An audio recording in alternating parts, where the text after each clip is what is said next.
Pick a girl that you like, ask her out. If it works out, date her long distance. If it doesn't work out, be glad for the experience and move on.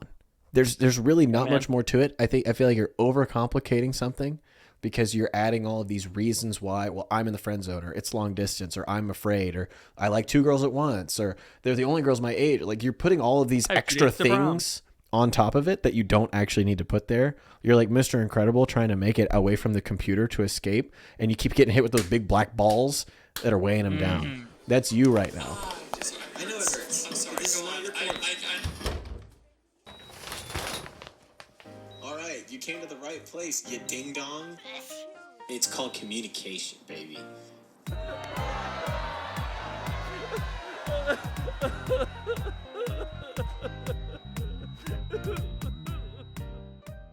Welcome to The Crunch, Dr. Ethan's Dating Corner edition. The only podcast that gives you real good advice from real good boys. It's your boy Ethan. And I'm Patrick. Ethan, you can't just start the show after telling me that Ethan said something before we started the show. I need to see it. He pulls up the video and he's like, hey, did you see the video of Donald Trump getting enrolled in the Brown Scapular while YMCA plays in the background? Here it goes.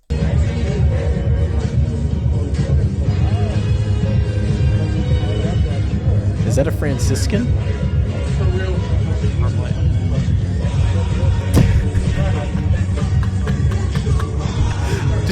This is so beast.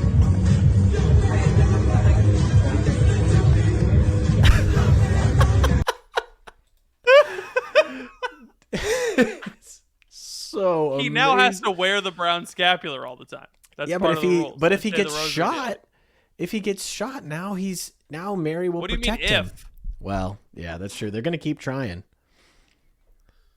Apparently. Do you know how many people sent me pictures of that guy and was like, "This looks like you"? That doesn't look like you. Looks like my dad, though. A little bit. Your dad needs to be careful where he goes in Florida. Hey, you're the guy that shot Donald Trump. Anyway, so now that we know that our former and future president has been enrolled in the confraternity of the Brown Scapular, we can start to give some dating advice. Patrick, last week's Dating Corner episode was potentially the most popular one we've ever had in terms of listenership. I mean, on the Discord, hundreds of comments on last week's episode. Is that true? Yes, I'm not joking. I have not been paying attention to that, but people loved it. So I think Yes, I think we have an obligation to give an update of what happened to our friend and clarify some accusations that were made about his character and about maybe his proclivity towards minors.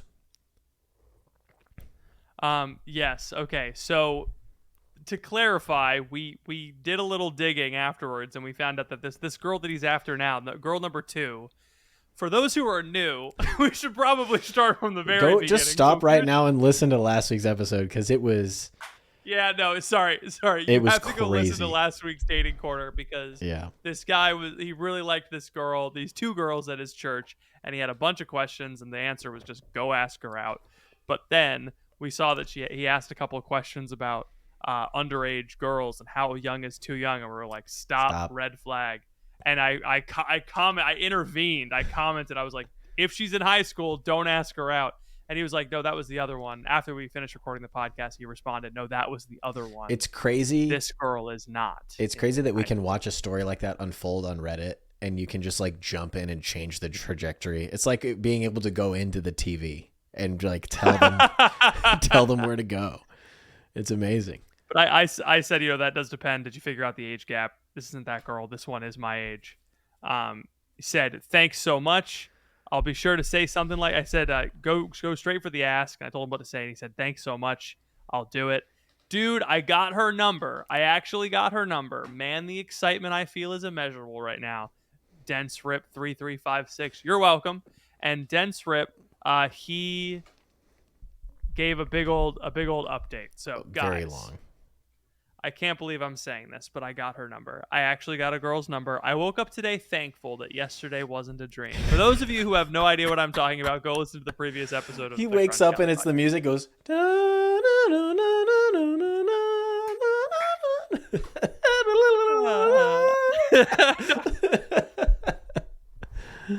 Now that you guys know last Thursday didn't go so well for me, I'll explain why today was a success. My original plan was to arrive early so I could catch her alone and strike up a conversation with her and then ask her out.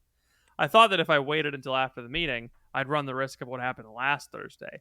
However, after reading your guys' comments... Yes, that's us. We saved it. I decided that it wouldn't really make much sense to ask her out in the first conversation we've had since February. So I compromised, decided I would only make small talk. I arrived early, saw she was alone. Wait.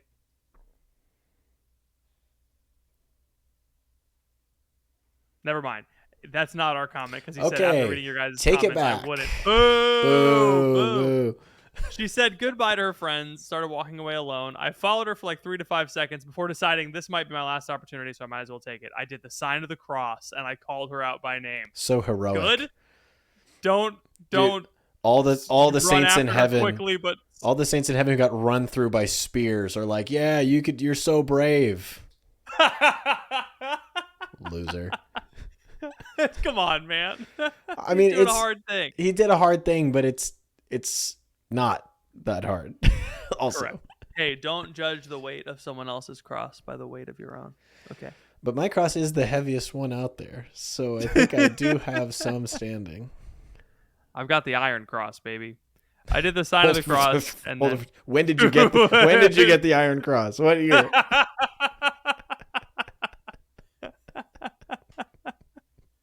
You got to be clear about that stuff. You got to be clear. I asked open-ended questions. Conversation went well. Called her out. Purple Heart GF, Iron Cross BF. I'm going to tweet that real quick. That's funny. I then proceeded to have another conversation with her before proceeding to start the asking out process. I told her how impressed I was when I saw she was both an altar girl and a lector, and I gave her other compliments as well. Then I told her, I guess what I'm trying to say is I'd like to get to know you better, so can I have your phone number? I made sure to say right after that, only if you want to, of course, I don't want you to feel pressured. 2 people were very instrumental in giving me advice on what to say to her, so I'd like to thank them both. Hooray! That's us. That's us, the Crunch Podcast. But anyways, she said yes, of course, enthusiastically, and gave me her number. We then said our goodbyes, and man, the excitement and joy I felt. Overwhelming, especially since it was my first time actually asking a girl for her number. Really? You made it look so easy. Yeah. You're a natural, buddy. It only took you so good, man. It only took you 14 paragraphs on Reddit to figure out what to do. Oh, that's generous. That's generous. Maybe next time only write 2 posts about it on Reddit. It's crazy. I did add a little pressure by saying talk to you soon. Does this mean she thinks that does she think I'm going to ask her out today? I need help on when to schedule the date. Should I schedule it this weekend during the weekday? When do I? And he just starts asking. He's past the point we can't help him anymore. We've sent him off to sea, and he has to either live or drown at this point. We can't step in at this point. Oh my gosh. Anyway, I'm happy. I'm happy that he got to ask the girl out. Me too. If you are DenseRip3356, please reach out and let us know that you've heard our podcast and that you do like us, and you don't think that we're mean to you. Do we have any other? No, I'm good. Do we have any other questions from listeners, or are we out of questions?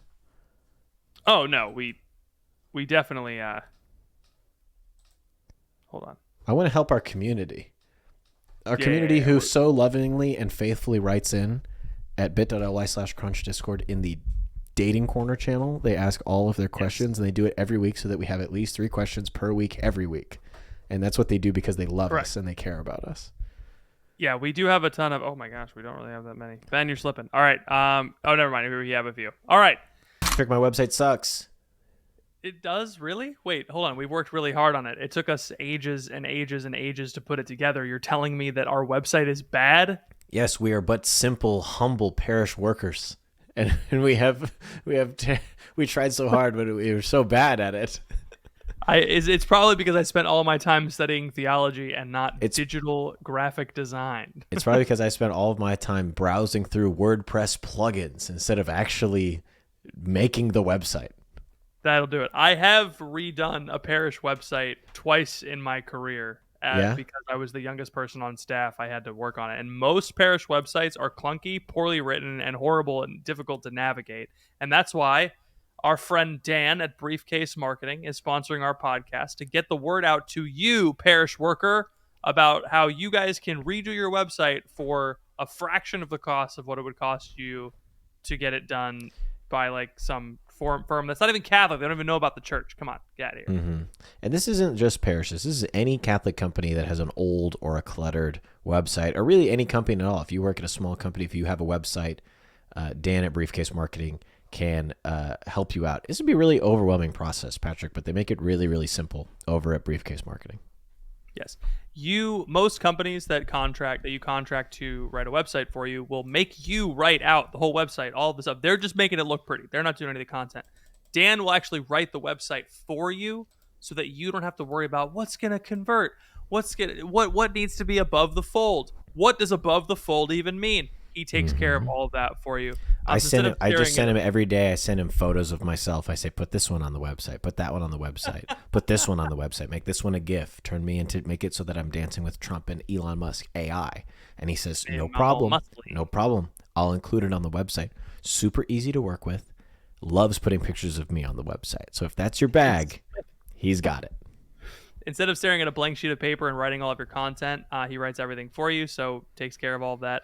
And if your company or ministry or parish needs a better website, he has a deal that the first 3 people to fill out our form on our website will get a free rewrite of the hero section of their website. It's the top part of the homepage. It's the most important part of your website. So the first 3 people, even if you don't go with them, even if you don't work with them, get a free rewrite of the hero section of your website. So fill out our form at thecrunchcast.com/briefcase. thecrunchcast.com/briefcase. Take you to a form, fill it out, and he'll rewrite the hero section for you. If you love it, he'll work with you. You're going to want to hire him immediately. He's a great guy. Check out his Google reviews. All of his Google reviews are from parish pastors or ministries he's worked with that have given him 5 stars all the way. So go check him out. That's thecrunchcast.com/briefcase. Thecrunchcast.com/briefcase. Thank you so much to Briefcase Marketing for sponsoring this episode of Putting Ethan on Your Parish Website. Do it now. Okay, goodbye. If you would like to ask us a question, go to bit.ly/crunch discord and then put it in the dating corner. Hey guys, hey. Godzilla. I'm back with another dating question. I, a 22-year-old female, recently, about 1 week ago, started talking to a guy, 22-year-old male, on a dating app. We've been on one date and it went really well. We have a second one, but a lot of things have come up. A lot of the things that we have come up with would make more sense to carpool instead of meeting there. Okay. Thoughts on when it is acceptable to go on dates and share a car when you're not in a super public area. I don't want to get kidnapped, but I also have no reference for how I should handle the situation appropriately, as this is the first time I've tried to date a stranger from the internet. Thank you, Godzilla. That's a great question. I don't think you should ever do something that you're not comfortable with, especially on a first date, especially with someone you've never met before. So even though it might be quote unquote inconvenient for you to drive and him to drive, I think this is a woman. I'm assuming this is a lady asking this question. Yes. It might be inconvenient. I think this is also a good litmus test to see how normal this guy is. Because if you say, hey, I know we said that it might be, it make more sense for us to carpool. I really just don't feel comfortable because I haven't met you yet. I'd rather just us meet there. And if he starts freaking out about that, then it's like, okay, maybe you shouldn't go on a date with this guy, and no harm, no foul, at that point. So, but if he says, oh, totally understand, I absolutely get where you're coming from, I'll meet you there at this time and I'll pay for your gas, then you're like, green flag. Wow. So, if he says he'll pay for your gas, yeah, that's a classy move right there. Right. Gentlemen, this pro tip. This was asked like a month ago, so hopefully you didn't go on the date with this guy. Yeah. Anyway, okay, next question comes from JB Baby. The only other thing that I would think of for that question, though, is if you did carpool, just make sure that you drive and then you could kidnap him. just before he has the chance. We call that the old switcheroo. Just like walk up to the door all super creepy, and then like, hey, can you put your jacket in the trunk, and open up the trunk, and it's just like rope and a shovel, and freak him out. 2 ski masks. They're both for you.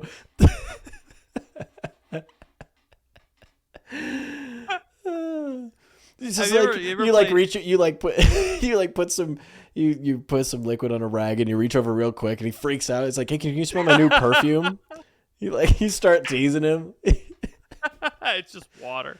Did you ever play that game that middle schoolers think is funny, but I definitely did when I was in middle school, the where you penis game? Go to Home Depot? No, that one's a classic. I still play that. Still a good game. Still a fun game, man. I've been kicked out of 5 parishes. Anyway, there's a reason we didn't get invited to Seek a couple years ago. Oh, we got to record that Seek podcast, by the way. Oh, jeez. We got to put that. I asked for an extra week. I waffled. So we got to do it. I waffled. I was like, we just had a kid and we've been traveling, so I bought us some time. No. That was more than fair. Yeah. Anyway, so keep going. You're in the Home Depot. It's a game you play where you go to Home Depot and you buy you have to buy 4 items. Mm-hmm. You don't buy them because you're in middle school. You just bring them to the checkout, then you go, never mind.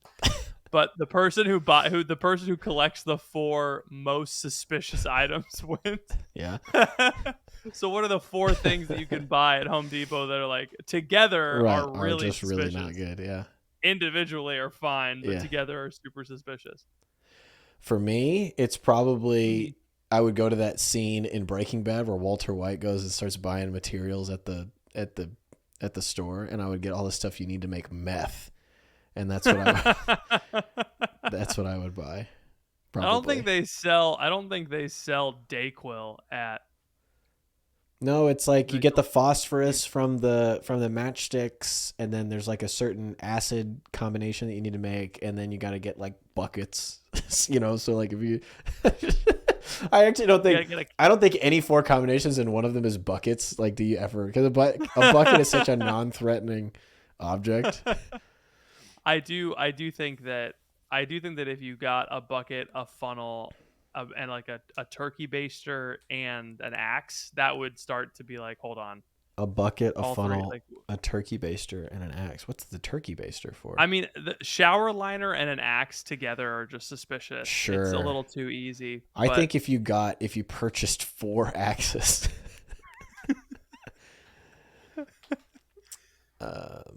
Just 4 axes. People would start looking at you weird. Yeah, I don't know. If you had to buy 4 suspicious things at Home Depot, what would you buy? If I had to buy 4 suspicious things, well, rope, number 1. I buy rope. Rope, yeah. And I would buy zip ties. Okay. And I would buy. They're really not going anywhere. Yeah, shovel. This is what I listed out before, and the last one would probably be.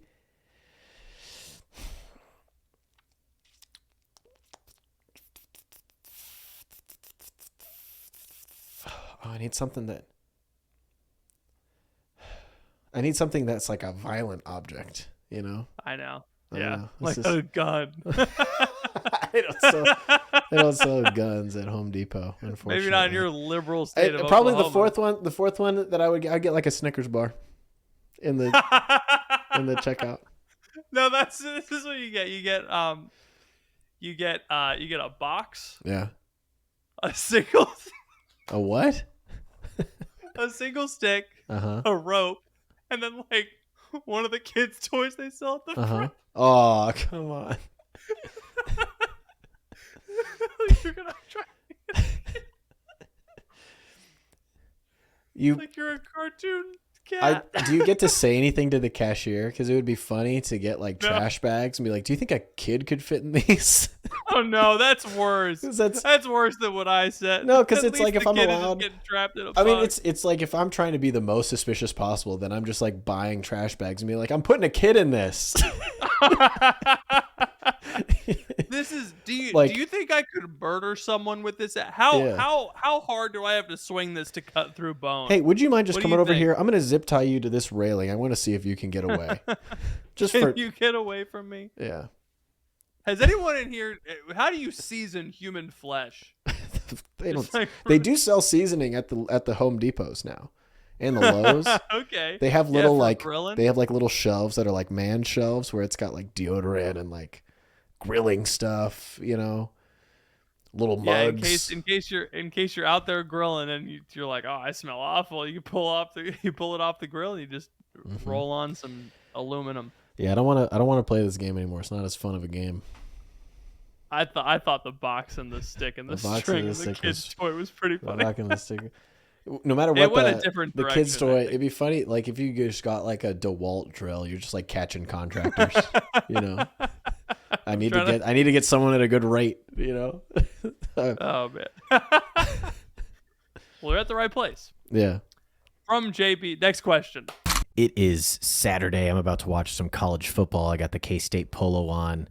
As some of you know, my love for college football is another indication of my further swing to the right that you might have noticed on the podcast.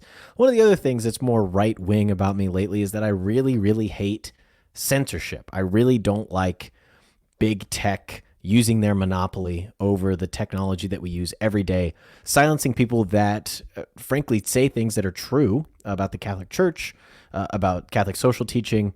There's a lot of repression about the truth that's going on out there in big tech land. That's why our sponsor, Patmos Hosting Solutions, is one of the best sponsors we've ever had because I think they're actually doing something of value. Our website is hosted on Patmos. They are our island of refuge from big tech. That's one of the things that they say. They provide a few different things: top-notch web and app development services, hosting, AI GPU services, and they're all backed. This is the thing I really like about them: no censorship guarantee. So even if they completely disagreed with you, they would still host you. They would still put you out on the web. They would make sure you don't get deplatformed because they agree that you should be allowed to say what you want to say, right? You should not be censored because of ideological differences.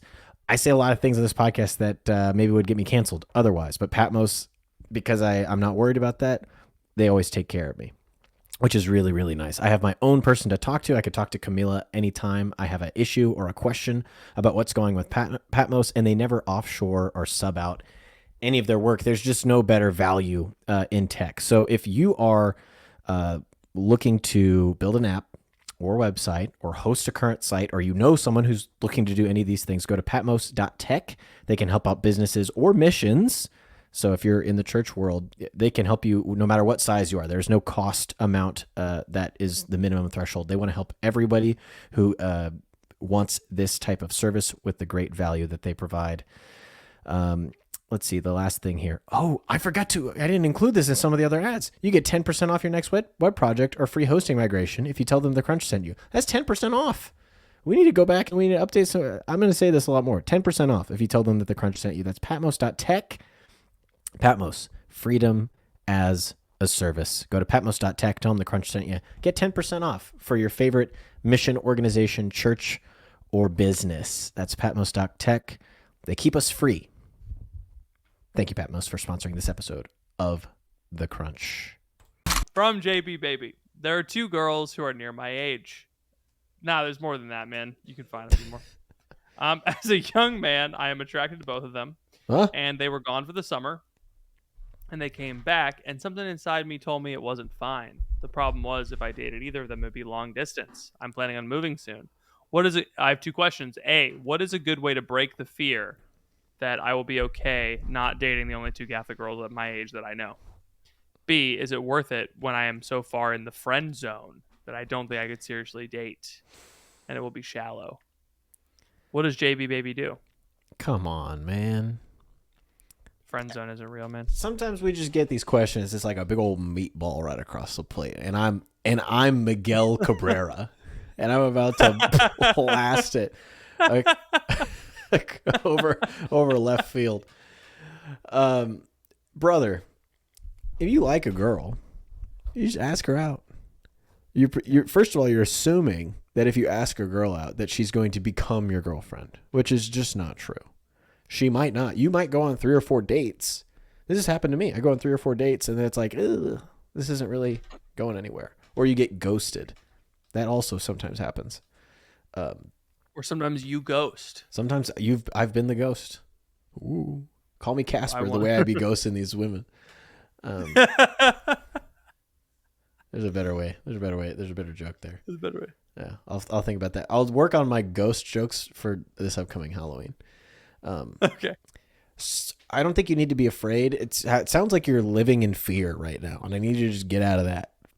There's nothing to be afraid of here. Women are not scary until you get too close, and then they are a little frightening. But at the proper distance, at a dating distance, not they're scary. A little bit like bears in that regard. Yeah? They're only scary if you're really close. Mm-hmm. If you're far enough away, they can be beautiful. Separated by glass. Well fed. Hibernating. Berries abundantly provided for. There's fruits. Honey. Various fruits. Okay, here's the real answer. Pick a girl that you like, ask her out. If it works out, date her long distance. If it doesn't work out, be glad for the experience and move on. There's really not much more to it. I feel like you're overcomplicating something because you're adding all of these reasons why, well, I'm in the friend zone, or it's long distance, or I'm afraid, or I like two girls at once, or they're the only girls my age. Like, you're putting all of these extra things on top of it that you don't actually need to put there. You're like Mr. Incredible trying to make it away from the computer to escape, and you keep getting hit with those big black balls that are weighing him down. That's you right now. You got to resist. Yeah, man.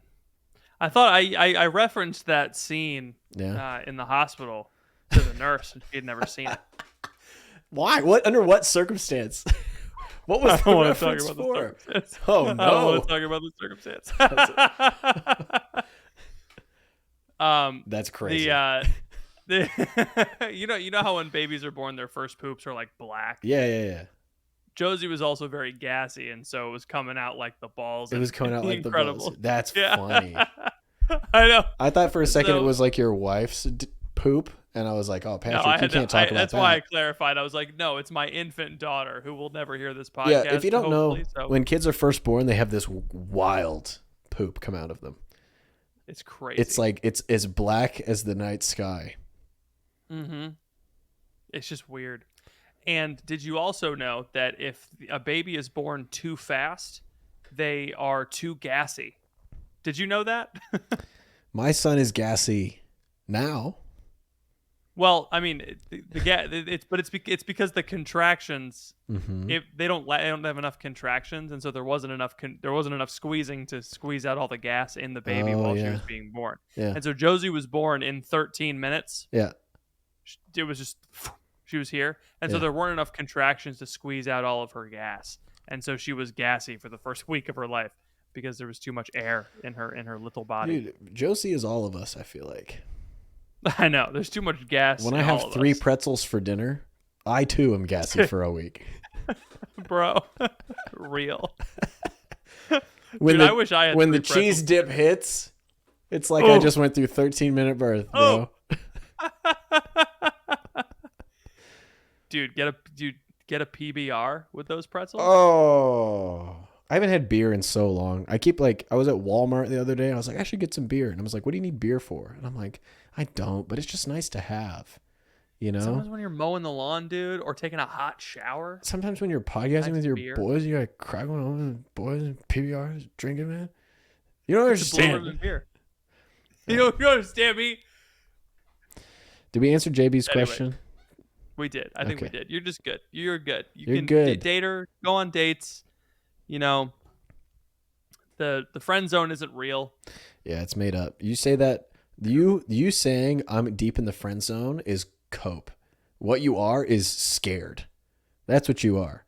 You're afraid that you're going to ask a girl out and she's going to say no, which is not the friend zone. That's not the reason why women put you in the friend zone is because they go, "Oh, I as an attractive available woman am next to this man, and he is not behaving as a single man should when he is close to an attractive single woman. Right. Therefore, I have written him off as a prospect." Yes. They treat you like a friend because you act like a child. Like a friend. Like a friend. Just don't act like a friend, and you won't be in the friend zone. Be mean to them. I'm just kidding. That's not what I mean. It's don't like, be mean to them. Don't act like one lesson. of the girls. Yeah. Act like a man. Put up boundaries. Don't be alone with them unless you plan on asking them out, right? Like, anyway. Yeah, don't go get food with them every Tuesday night after daily mass. And then like be surprised when they get a different boyfriend, you know? Because you haven't actually done anything. Exactly. You haven't actually said anything. So this also happened to me. I've learned so much in my life, and I just want to pass it on. The only reason I do this show every week is to pass it on. You know? Yeah, man. You and me have been through so much. We've been through like Disney Channel. We've been through the equivalent of the Navy SEALs training, but for Catholic men. Yes.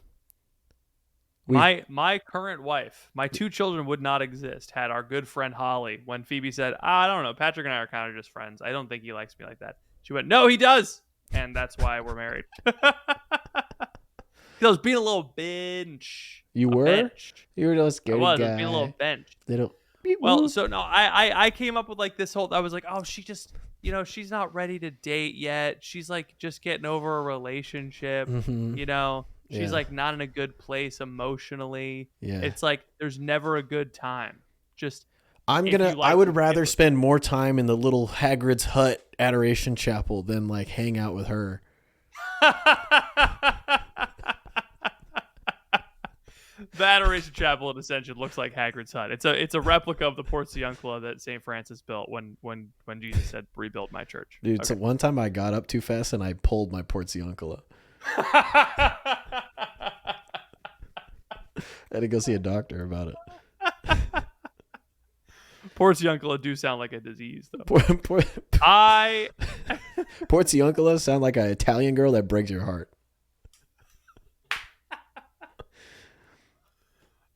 Would you hire a Latina nanny? I mean, no. Sorry, I know that sounds that sounds way out of left field for anyone who hasn't been on Twitter today. Yeah.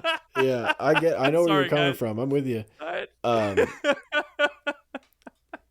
No, I would not hire. I would not hire a nanny. I would hire a nanny. I'm not opposed to hiring a nanny, or someone that would come and help my wife, if that's something that she ever wanted and we had the resources to do it. I'm not opposed to it.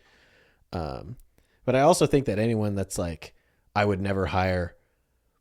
I mean, if I was married, I would certainly be devoted to my wife, but I would never hire a super hot, sexy Latina nanny because that's just asking for it. And I'm like, what if you just simply changed your frame of mind and just did not talk about Latina women as if they were super hot, sexy people and just like, you know what I mean? I feel like you're asking for it the way that you're talking about it. It's like, well, and it's not really my fault. It's just what happens when you're in those situations. Brother, no, it's not.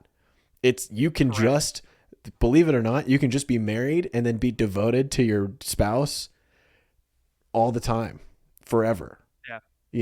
Oh, it's just because I'm a high testosterone man. No, it's because you lack self-control. Virtue. Yeah. That's what it is. It's because your porn addicted, addled brain. I'm a high T man who can't control him. Dude, high T is code for addicted to pornography. Yeah, dude. Anyway, busted. We need to stop talking about Twitter and start answering dating questions. Yeah, we need one more, and then I'm gonna go Joe Biden. Hello, it's me from the future. Well, in this podcast, I'm from the future, but for you listening, I'm from the past.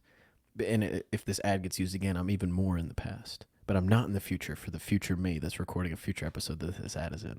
But what I'm going to talk to you today about is the Consecrate America campaign. We just had the 3 years of the Eucharistic Revival and the big National Eucharistic Congress. But Carmel Communications is on a mission to consecrate America to the Eucharist. So you can go to consecrateamerica.com. We're hoping that we get as many people as possible to sign a petition to the U.S. bishops to consecrate America to the Eucharist. As of right now, I'm looking at the page, 137,000 people have signed. They're aiming for 250,000. You head over to consecrateamerica.com. You can join the petition. Essentially, we believe that the people who believe in the Eucharist should continue to advocate for adoration, reverence in the liturgy. I mean, we can't just stop because the Congress happened and it's over now. It feels like it's over now. We have to keep going. And one of the ways that Carmel Communications is doing this, and they are petitioning the bishops to consecrate America to the Eucharist. 50 million American Catholics have left the Catholic faith in the past 30 years. It is time to stop seeking worldly solutions to spiritual problems. If we consecrate America, then we will be placing this into God's hands. We will be seeking out a spiritual solution to a spiritual problem. So head on over to consecrateamerica.com. Sign the petition today. We'd like to thank Carmel Communications for sponsoring this episode of The Crunch. Go to consecrateamerica.com. Sign the petition now. See you later. Just engaged, and I feel like I'm self-sabotaging. Self-sabotaging is a toxic trait that I seem to have when things are going really well. I just got engaged. We were planning a short engagement. We just got fitted for our wedding bands last week. Some unresolved things have come up over the years, over the course of our relationship, are resurfacing some issues about trust, boundaries with the opposite gender, and previous experiences. I've read that the deeper in commitment you go, the more vulnerable you get, and any unresolved issues get amplified. Has this happened to anyone? Tips on how to get through this. I want to know what she means by boundaries with other members of the opposite gender. Can I read between the lines and say what I think she means? Please. I think her fiance is too close to other women and needs to stop. Yes. That's what I think is happening, or vice versa. Or he's texting his ex. No. It's definitely not that extreme. Could be. It's definitely not that extreme. Otherwise, she would have said it. Yeah, that's true. It's to me, this is a communication issue. This is not something that you like solve with strategy or like tactics. This is something where you have to go to your fiance and say, hey, I know we've talked about this before. I've just noticed X, Y, and Z. I'm not mad. I just can sense that this will probably become an issue for me at some point. And these things make me uncomfortable, and I want to talk about them. And then if he's not responsive, then it's like, it's a problem, you know? Like, to me, you shouldn't get married to someone that you don't trust or have proper boundaries set with. It's like kind of what engagement is for, you know, is to really solidify like, okay, this is what it's going to be like. This is how we're going to do it. You know, this is the life that we're going to live together. And if you can't agree on that, when you're like getting your ring sized and you're getting close to the wedding day, it's like, it's kind of a big thing. It's like more important than the rings and the wedding and the reception is like, do you trust each other? You're getting fitted for your wedding bands, but you don't know if you're fit for the wedding band. You know what I'm saying? Ring's so heavy, I can't answer the phone. Got so many rings. I was trying to do like a tree thing. I couldn't think of it. Anyway, yeah, I think she's like, I think I'm self-sabotaging, but it sounds like there actually is something beneath the surface here.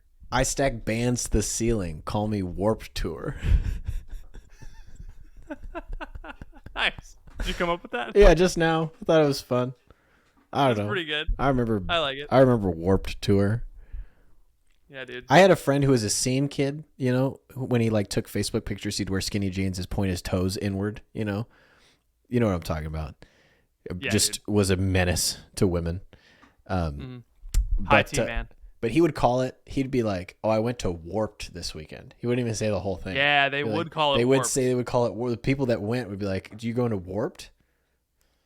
Sorry, I didn't know I was in the presence of a true. Yeah, man, all the cool kids in middle school that I knew, yeah, they were going to Warped. And looking back, I'm like, wow, they let children in there. Yeah, you must really like A Day to Remember. You must really like marijuana and underage drinking. I'd be surprised if high schoolers didn't like those things. You must really like wearing long-sleeved hoodies during the summer. You must love Rick and Morty. It wasn't out then, but yeah. But if it was, dude. You're.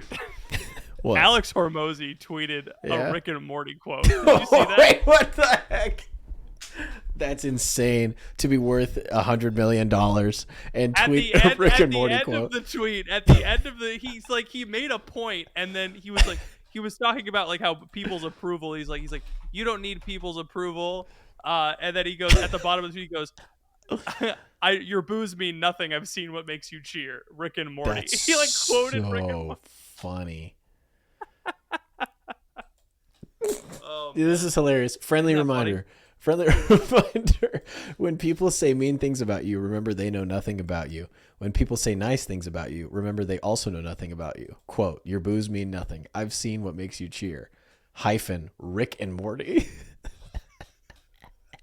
He doesn't even say like Rick Sanchez, like the character in the show. He just quotes the whole show, which is Morty. It's also funny to imagine Alex Hormozy coming home and sitting down with his TRT infused wife and watching Rick and Morty. It's just like a wild thing to me. It's a weird. I'm picturing him sitting there with like a pillow. It's like this, just absolutely jacked. It's like boo wee wee wee. That's in really the background. funny, He's like, dude. Man, That makes me laugh. That's hilarious that this guy that I have been listening to for a year about how to do business is quoting Rick and Morty on X. The juxtaposition is that Alex Hormozy is like this massive dude with just so much money, and all the people that I know that like love Rick and Morty are the opposite. They do not care about money at all. In fact, to the point where they spend all of their money on Rick and Morty drug paraphernalia. They hit the Rick and Morty pen, you know, dude. Which I'm not opposed to.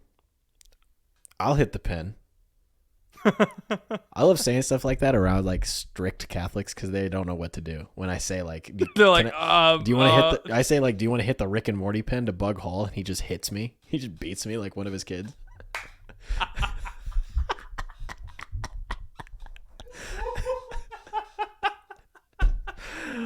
All right, we gotta end the show.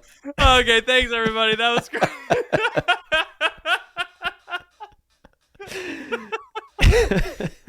Thanks to all of our sponsors for sticking with us despite this episode. Dude, I don't think any of our sponsors actually listen to this show. Like they just don't know what we talk about. I know. Thank goodness. Yeah. What can you do? We got to respond to that guy that sent us an email. We got to set up a time with him. Yeah, we sent him the prices and he didn't say no. Right, which is great for us. Let's do that right now. Thank you all for listening. Please pray for us. We'll be praying for you. We'll see you all next time.